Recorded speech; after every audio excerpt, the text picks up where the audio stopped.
Welcome to another video lesson from the Jelly Roll Club. Hey quilty friends, welcome to the July pillow of the month. This month you're going to have a cute little pillow that fits on a bench, but first you're going to have to pick out some fabric. I picked out some batiks, a couple of different blues, a green, and then I had myself a nice little background that matched, and I dug through all my yellow scraps in order to make this. But first I had to starch all of my fabric before I got ready for the project. And so make sure that you heavily starch your background. That will help this process a whole lot. Once you starch it, give it a good hard press. I used a little bit of steam.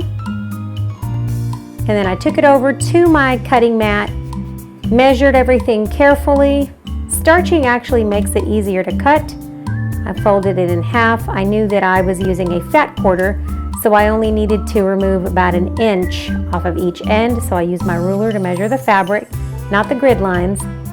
And then I'm just using the grid lines to line it up.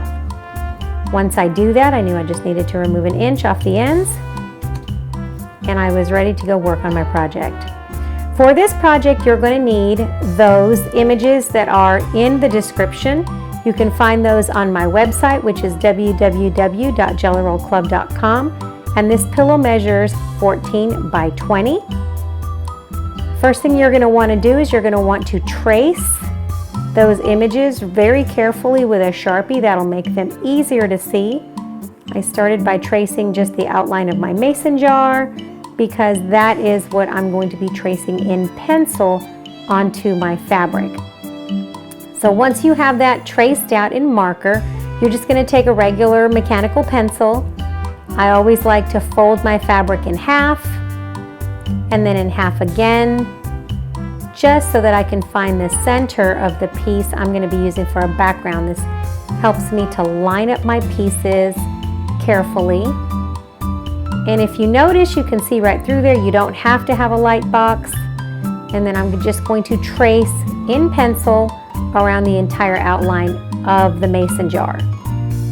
I need those lines to be in pencil because pencil washes out or erases, because I'm going to be sewing onto those lines. All right, if you have trouble seeing like I do, you can always use a handy dandy light box to do the same thing, just to trace all of your images on there. But make sure that you trace in pencil, that you can erase all around your images. And this is the reason why I asked you to starch the fabric, is because it's much easier to draw on your fabric if you have starched it. If you haven't starched it, it stretches and then it becomes a mess. So next, you're going to need some fusible interfacing. I used Pellon 805, and then I'm just taking a regular Sharpie and I'm going to trace onto my design. Now remember, this is going to be mirror image, and then I just always label what color I'm going to be using, and that just helps me to keep everything nice and organized. All right, once you have that, you're just going to go over there and you're going to make sure that you have one for each side. Remember, when you trace them, you also need to be tracing in reverse.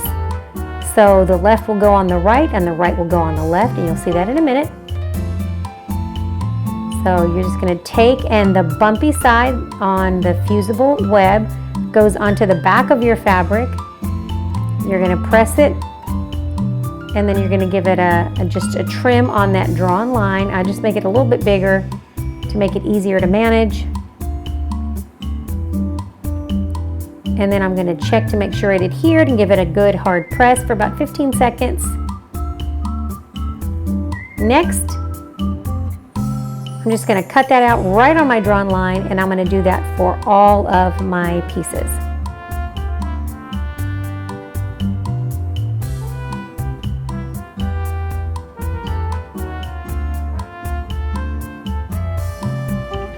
All right, once you have that, you're going to do that for both of your pieces, and you're going to look for thread that matches that. I have a lighter yellow that's the closest match, because you're going to be using that to sew around that piece. And you're just going to check your drawn lines. Remember, you're going to need the mirror image, so don't forget that one goes on the other side. So I have them and I'm just going to check which one goes with which. I'm going to cut out all my pieces and lay them out onto my drawings first. This is just an easy way that I found to keep track of all my pieces. And then I'm going to cut out the rest of the pieces. I'm going to use a slightly different yellow for my lemonade straw and for my lemon. So once you have all of your pieces fused with fusible web, you can bring them over and you can start laying them out over those pencil lines. And you're going to want those pencil lines there. So once you have that, you can go ahead and press down small sections at a time. You're going to put that yellow thread into the sewing machine and you're going to stitch around all of those pieces. A little teeny tiny 1/16 of an inch away from the edge. That way you can do any kind of decorative stitching you want later on. All right, once you have that, then you're going to make sure that you're drawing with your thread, that sketch drawing that I like to do. You're going to do the same thing and you're going to fuse the lemon pieces. If you notice, I have an outer rind. And then you're going to starch the back of your fabric. I stretch it out really good. I press around the edges.